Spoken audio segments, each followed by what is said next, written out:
myth, and Jacob's journey through Haran to win Rachel from Laban. The myths correspond in a number of specific epithets and in homologies for the four main characters: Jason to Jacob, Madea to Rachel, Aietes to Laban, Hera to Rebekah, with the household gods of Laban corresponding to the golden fleece. Since the parallels strike me as too many and too close to ascribe to coincidence, I argue for interrelation and interdependence between the two narratives. The many Homeric allusions, with some that have not received consideration, point to a complete version of Argonautic myth prior to our Iliad and Odyssey. I will argue that Genesis' account of Jacob is in a dialogic relation with some version, some form of Argonautic myth. I'll trace a sequence of 12 corresponding motifs and conclude by considering how the two myths may relate to each other. The hero's conflict over inheritance. Jason's myth begins, as frequent in Greek heroic myth. A usurper attempts to do away with the rightful heir by sending him away to perform a task, a lethal task, as in the Iliad's version of Bellerophon. Heracles' labors for Eurystheus offer the fullest instance of this dynamic. In Jacob's dispute with his brother Esau, he himself, at his mother's urging, is the cause of the friction. His brother, enraged that Jacob cheated him out of his father's blessing and earlier induced him to sell his birthright, threatens to kill him, which prompts his journey. 2. The hero is morally ambiguous. Jason and Jacob display problematic morals more than most ancient protagonists. Both perform questionable acts against members of their own families. Jacob lies to his father and cheats his brother in order to obtain the former's blessing. Jason exploits Medea's love to win the fleece and slays her brother. Jason's subsequent career and inglorious end, again like Bellerophon in the Iliad, may imply divine retribution for his deeds. An authoritative female directs his journey. Jacob and Jason both receive direction from a dominant female who helps guide events on their behalf. Hera supervises Jason's quest, repeatedly lending aid because he earlier helped her, when disguised as an old woman, cross a river. Rebekah corresponds to Hera, instigating Isaac's deception and directing Jacob's journey when Esau threatens to kill him. Rebekah's manipulation of Isaac also parallels Hera at Iliad 19, her manipulating Zeus into swearing an oath that applies to Eurystheus, not to Heracles. Both protagonists now journey to the east. Gods appear in theophany to the hero. Both protagonists on both directions of their journeys receive visits or appearances from gods. Glaucus, rising out of the sea, appears to the Argonauts when they quarrel over having left Heracles behind. He resolves their quarrel and validates their quest. On return voyage, Thetis appears. Jacob also receives theophanies, both directions of his journey. En route at Bethel, he has the dream of the ramp to heaven, in which God declares he gives the land to Jacob and his descendants. On his return, angels appear to him. Later, at the ford of Jabbok, he wrestles all night with a man, not loosening his grip until the man blesses him. Triton's theophany to the Argonauts in their return voyage corresponds both to Jacob's dream and the complementary encounter at the ford. Triton appears to the Argonauts in Libya, offering a clod of earth as a guest gift. Euphemus receives the clod and asks for directions to the sea, which Triton provides. After a further sacrifice, he reappears, thrusting the Argo forward to the sea.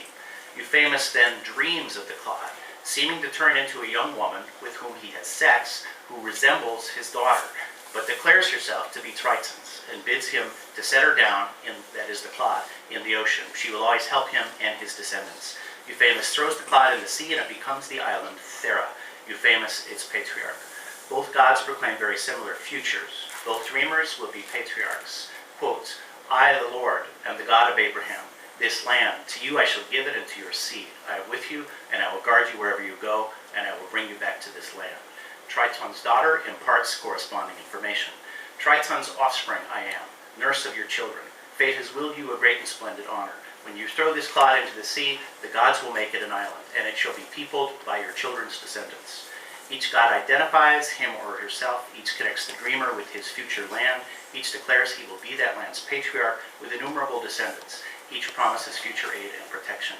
The clod also corresponds to Jacob's stone, his pillow during his dream, which he sets up as a pillar, pouring oil over it, dedicated as the first stone for a later temple. 5. The heroes establish cultic ideologies. Jason and his crew perform acts that are foundational for the ancient audience, setting precedents for why certain customs are practiced. Helping King Kuzikos and the Doliones defeat monstrous opponents, they sail away, but violent waves drive them right back without their knowing. Mistaken for invaders, in the confusion, they slay many, Jason killing the king. Subsequently, the Doliones eat uncooked food, not grinding the grain, which present-day Ionians commemorate in ritual. Preceding passages offer etiologies of a still visible tumulus and the tears of Kuziko's wife gathered by nymphs into a fountain. Jacob's myth does similar. Episodes explain rituals practiced by the ancient audience. Like Jason, Jacob has such encounters on his way east and on his return. The famous dream concludes with a cultic etiology, an explanation for the existence of a cultic center, earlier known as Luz, now renamed as Bethel. His most relevant cultic etiology concludes his mysterious wrestling with God episode, which, as for the Doliones, provides an etiology for a dietary practice. When he wrestles the mysterious man, Jacob dislocates his hip. The encounter concludes with three etiologies. His new name, Israel, makes him eponymous ancestor of his people. He renames the locale Peniel. Finally, an etiology of a dietary prohibition. Quote, "The children of Israel do not eat the sinew of the thigh which is by the hip pocket to this day, for he had touched Jacob's hip pocket at the sinew of the thigh." Both episodes provide cultic etiologies for why something is not eaten. 6. The malevolent father-in-law imposes labors on the hero. Jason and Jacob both encounter a figure common in Greek myth, the malevolent father of the hero's future bride. Aietes' hostility is immediately apparent as soon as he learns Jason's reason for coming, whereas Laban's emerges only after Jacob has been with him for a month. Jason's interactions with Aietes take only a few days. Jacob's with Laban cover some 20 years. When Jason explains his quest for the fleece, Aietes considers slaying him on the spot before deciding on a deadly test. Jason must yoke 2 fire-breathing bulls, use them to plow and sow dragon's teeth, from which will spring a race of armored men he must slay. Aietes says he will give him the fleece when he accomplishes these labors. While first Laban greets Jacob with seeming warmth, quote, "You are my bone and my flesh." A month later, we learn that he has made Jacob work the whole time without wages. Jacob then offers to work 7 years for Laban's beautiful younger daughter, Rachel, to which Laban agrees. Though Jason's labors are initially to win the fleece, they soon involve him with Madea. Both protagonists earlier accomplished acts resembling their labors. In their rituals to propitiate the goddess Rhea, the Argonauts leap and dance in full armor. As Hunter notes, they perform as a group what Jason will later enact by himself. Polyduc's defeat of Amukos, the Bebrycian king who makes guest box with him, predicts Aietes' treatments of the Argonauts and his defeat at their hands. The Argonaut seizes abundant flocks, corresponding to Jacob's departure from Laban. When Jacob arrives in Haran and sees Rachel approach with her sheep, by himself he rolls away the well stone, which the shepherds usually do as a group, implicitly defeating them and winning Rachel as his bride. The act corresponds to Jason's hurling a great stone among the sown men, which 4 men put together only raise an inch. 7. The bride employs magic and uses the mandrake root. Medea's knowledge of drugs, pharmaca, and magic are central to her character. Jason could not perform Aietes' task without the help of Madea. Rachel also uses magic. Unable to bear children, she obtains mandrakes from Leah's son Reuben, which, as Altair observes, were thought to be aphrodisiac to have the virtue of prompting fertility. She uses them to get pregnant. Central to Medea's magic is cutting roots. Apollonius depicts her cutting the Promethean drug whose root resembles newly cut flesh. Hunter argues the Promethean plant is the mandrake. If we accept this identification, both wives are depicted with the same plant, aware of its magical properties, but putting it to different uses in their different contexts. Euripides' Medea knows how to use drugs to produce children, as she advises Aegeus. Do her unspecified drugs include the mandrake? Mandrake is otherwise mentioned in the Old Testament only in the Song of Songs, where it is again associated with sex and fertility. Apollonius' description of Medea seizing it strengthens the plant's identity as the mandrake. Quote, "Having plucked it, she tucked it away within her fragrant breastband, wound around her ambrosial breasts," reiterating the mandrake's sexual associations. 8. The hero executes his labors, aided by magic. Medea provides Jason with a drug, making him virtually invulnerable for a day, strengthening his might and his weapons. While he executes Aietes' labors, the drug protects him from the blasts of the fire-breathing bulls. Medea lulls the dragon to sleep with magic spells, sprinkling juniper branches in his eyes. When Rachel gives birth to Joseph, a consequence of the mandrake, Jacob, wishing to leave, suggests his wages be all the spotted and speckled goats. He then uses magic to produce abundant goats of the type specified. He has goats mate before rods of various trees and strips of bark. Most newly born are spotted, vastly increasing Jacob's holdings. His freshly cut plants correspond to Medea's root-cutting magic. 9. The father-in-law reneges on the terms of the labors. Assuming Jason could not perform his tasks, outraged when he does, Aietes will not hand over the fleece, breaking the terms of the contract he himself proposed. Laban reneges on terms in multiple sets of labors. When Jacob completes the 7 years for Rachel, Laban gives him her sister Leah. When Jacob and Laban agree what his wages should be for Rachel, Laban and his sons hide away all the speckled goats. 10. The bride steals her father's sacred article, the fleece, the household gods. When Aietes breaks the terms, Jason and Madea steal the fleece. Rachel steals Laban's teraphim, which had not been previously mentioned, whereas the fleece is the intended goal throughout. From the standpoint of plotting, the fleece is one of Alfred Hitchcock's MacGuffins. Argonautic myth never demonstrates its function or purpose, nor does Jacob's myth do so for Laban's teraphim. In stealing the teraphim, Rachel replicates the central role of Madea, priestess of Hecate, helping Jason take the golden fleece. Theano, priestess of Athena in Troy, also corresponds. The transference of a cult from one people to another may underlie the myths of Madea and Rachel, though she is not depicted as a priestess. 11. The hero sneaks off in the night, and his wife, entourage, and the sacred articles. The father-in-law pursues with a band. Both protagonists now make off with their wives and the sacred articles. The dynamics of their flights and pursuit by the livid fathers closely correspond. Aietes is enraged that Jason accomplished the labors and intuits that Madea helped him do so. Both Madea and Rachel make this shift in their relations with their fathers before they steal the sacred implements. Rachel steals the teraphim without Jacob's knowledge. Madea directs Jason on how to steal the fleece. Each father, enraged over the loss of the sacred article and his daughter's role in flight, launches an extensive pursuit in which his sons also take part. The pursuing Colchians split into multiple bands, one led by Aietes' son, Apsyrtos. 12. The fathers-in-law's bands overtake them and negotiate a settlement. In both myths, a god appears, warning the pursuers not to press the chase too far. In the Argonautica, Hera sends lightning, assigned to the band of Colchians to cease their pursuit. God appears to Laban in a dream, saying, "Watch yourself, lest you speak to Jacob, either good or evil." Apsyrtos' contingent of Colchians and Laban and his sons nonetheless overtake the protagonists. In Apollonius, Aietes does not pursue Jason, but requires his son and others to do so. In Herodotus, however, Aietes himself pursues the Argonauts to Greece. Laban and his sons overtake Jacob in the hill country in Gilad. The Argonautic has then two sets of negotiations between the multiple pursuing parties representing Aietes' interests. The negotiations between Laban and Jacob function like a composite of the Argonauticus two sets, but are closer to the second series, Et Drepane. In the Argonauticus first set, Madea fears Jason is plotting to leave her behind, since he now has the fleece. Jacob also refers to Rachel as expendable, though unintentionally. When Laban presses him over the theft of his household gods, Jacob says, "With whomever you find your gods, that person shall not live." Again, in the first set, the Argonauts, outnumbered, are on the verge of entering into battle, when both sides agree to take terms, take oaths, and make a covenant. Since Jason satisfied Aietes' own terms for obtaining the fleece, Apsyrtos determines that he may keep it. More incensed by Medea's role, Aietes has Apsyrtos attempt to negotiate her return, since she is to be turned over to a priestess of Artemis. Laban likewise criticizes Jacob at much greater length for taking his daughters than for taking his household gods. In between the two sets of negotiations is Argonautic myth's most jarring act, Jason's murder of Medea's brother, Apsyrtos. Madea converts her fear at being abandoned into a plot to murder him, feigning hospitality in order to slay him at Artemis' temple, and slay a band of Colchians in similar fashion. When Jason and Madea later reach the Phaeacians, another group of Colchians demands Madea be handed over to them without discussion, threatening battle, warning of Aietes' arrival, like Laban's blustering and refusal to concede any points to Jacob. Alcinous is determined to reconcile the two parties. If Madea and Jason have had sex, he rules, they should stay together.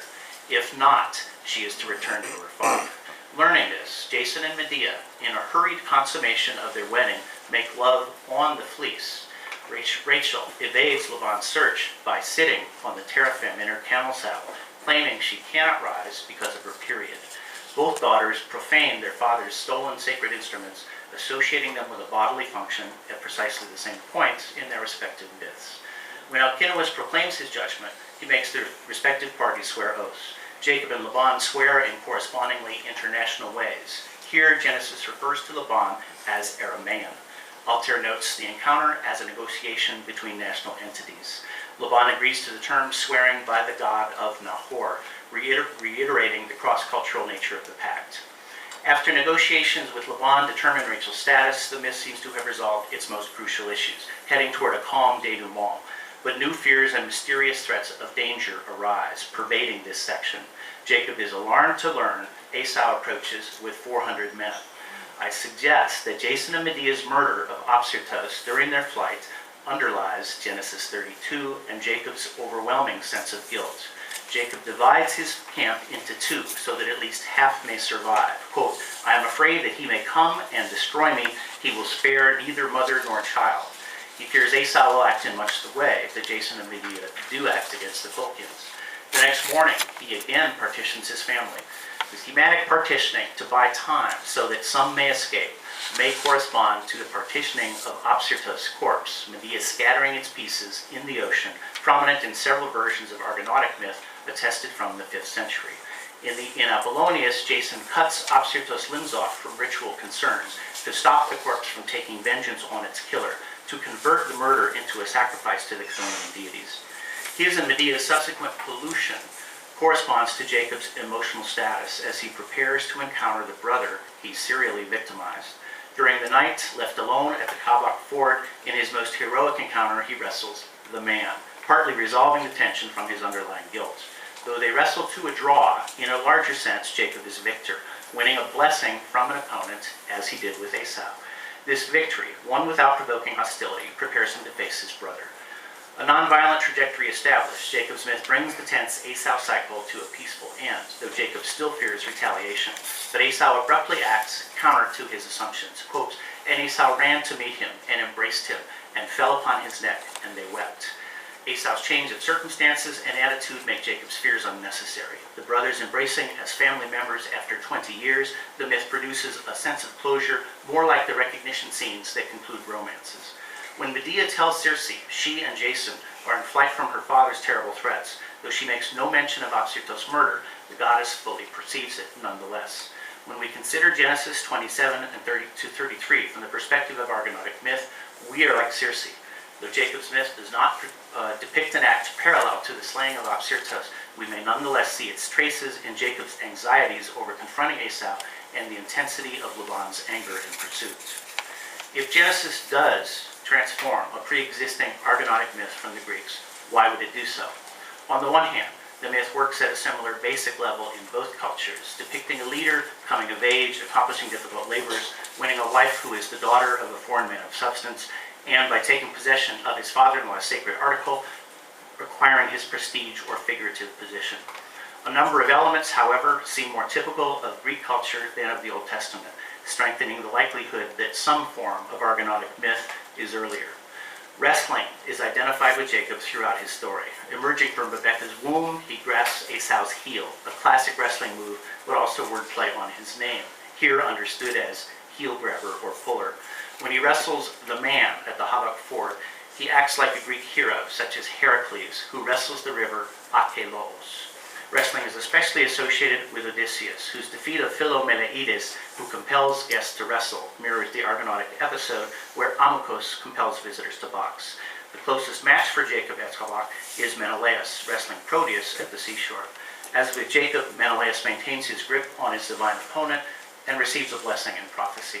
Since the Odyssey uses Menelaus wrestling Proteus to evoke Odysseus Nostos, Jacob's wrestling indirectly points to Odysseus. There is greater eros between Jacob and Rachel than other patriarchs and their wives. Jacob impulsively kisses Rachel on first seeing her. It is near impossible to imagine Isaac's servant doing so with Rebekah or Moses with Zipporah.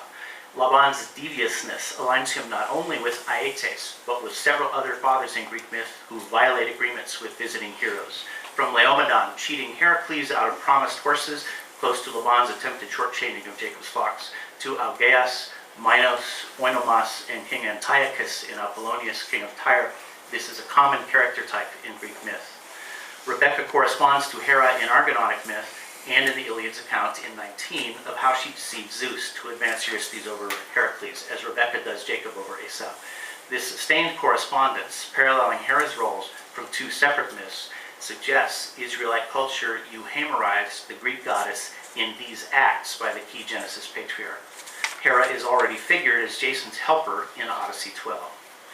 Magic is more common in Greek myth than in the Old Testament, frequent from Hesiod's Hecate to Circe, and a central facet of Medea's character in all versions of her myth. Rachel's use of the mandrake to cure her childlessness is an expertise Euripides' Medea shares. Jacob using magic to breed the modeled livestock corresponds to Jason accomplishing Aietes' labors by magic. Differences between Israelite and Greek versions of this story are best seen as intentional. Genesis transforms the myth to reflect its own cultural preferences. Where Argonautic myth employs Greek myth's favorite protagonist, the hero, Genesis has a pastoralist patriarch, the pattern Abraham establishes. Individual motifs also suggest Genesis modifies Argonautic myth's typically heroic acts to make them appropriate to Genesis pastoralists. Jason sails across the Aegean and Black Seas. Jacob travels by land on foot. Jason sows and harvests a crop of warrior men from dragon teeth. Jacob harvests spotted and speckled goats. Madea and Jason steal Aietes' golden fleece. Rachel steals Laban's teraphim.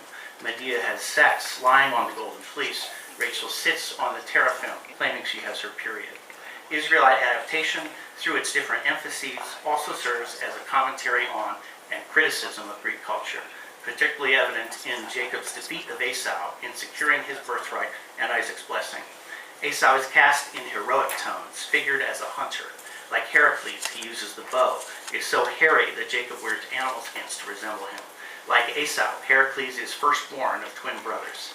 Jacob's defeat of Esau, the more heroic figure, reflects a broader cultural preference visible throughout Genesis and in David's easy defeat of Philistine Goliath. If it is correct to see Esau as a Heracles figure, can we assume that some members of the ancient audience would recognize this? If so, Jacob's victory is a commentary on Greek culture, implied criticism of its values, and more emphatically, defeat, if by proxy, of its mythic protagonists, the ancient embodiments and foundation of its culture. Rebecca's repeated correspondence with Hera, where the same figure plots to victimize Heracles' Esau in multiple myths, supports this interpretation. Argonautic myth itself is clearly very ancient. While Homeric allusions to individual episodes abound, some question how complete pre-Homeric versions might be, since the Homeric epic does not name Medea. Others, however, assume that the Odyssey forms Circe, Nausicaa, and Antiphate's daughter by adapting a Medea figure. I conclude by arguing the Iliad does something similar in Book 11. When Achilles sends Patroclus to Nestor's hut to learn the identity of their most recently wounded Greek, the episode develops a thematic focus on healers. The wounded man is Mokaon, son of Asclepios, greatest of all healers in Greek myth. Ironically, here the healer is wounded. The narrator marks this as the beginning of the trajectory that leads to Patroclus' death, for in a similar irony, he will also become the healer, wounded. When he leaves Nestor, Patroclus, who learned healing drugs from Achilles, who, like Jason, earlier learned from Chiron, he heals the wound Eurypylus by applying a pain-killing root, Rhiston adunephaton. Between Patroclus' arrival and departure, the episode briefly focuses on two women with intriguing parallel names, Hecamede and Agamede. Hecamede serves Nestor, preparing a famous potion, mixing it into Nestor's equally famous cup. The potion and cup have received much attention through the ages. Hecamede has not.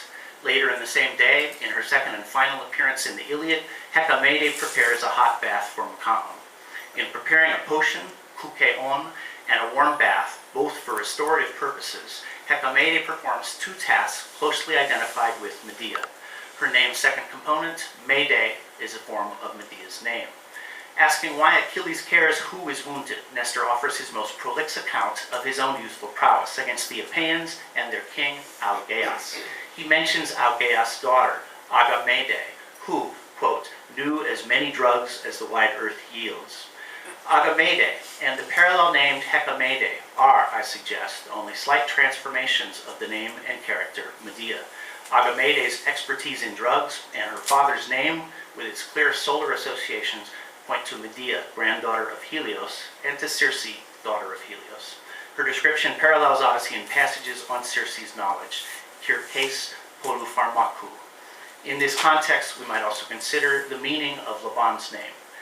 In the Odyssey, Circe mixes a kukeon as Hecamede, into which she slips pharmaca.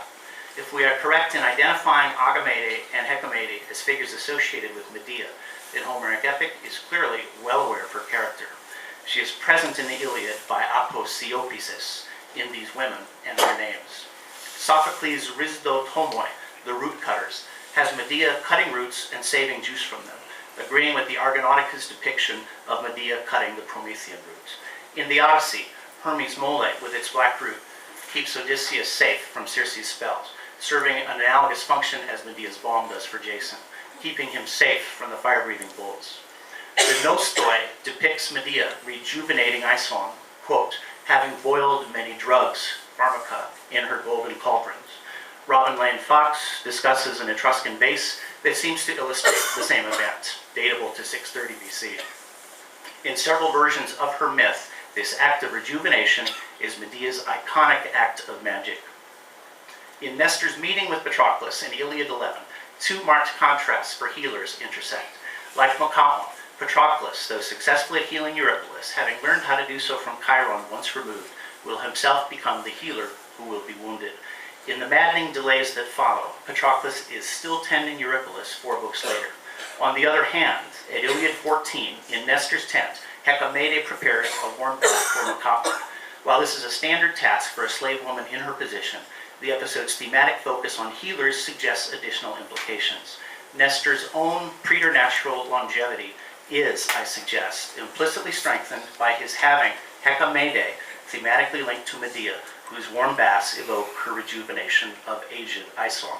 The links are reinforced when Nestor mentions Agamede, daughter of Helios, referencing Algeas, with her Circe-like knowledge of drugs.